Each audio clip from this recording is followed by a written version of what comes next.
Kung maalala nga natin sa mga nagdaang episode, nagpakita na nga ang grupo ni Bayonetero matapos nga ang laban ni Jing at ni Don Prix, at hindi nga ito maganda para kila Jing.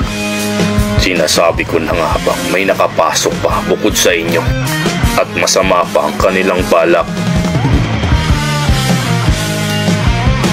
Sa una pa lang talagang masama na kanilang balak, kaya naman nagmadali agad kami na pumunta dito.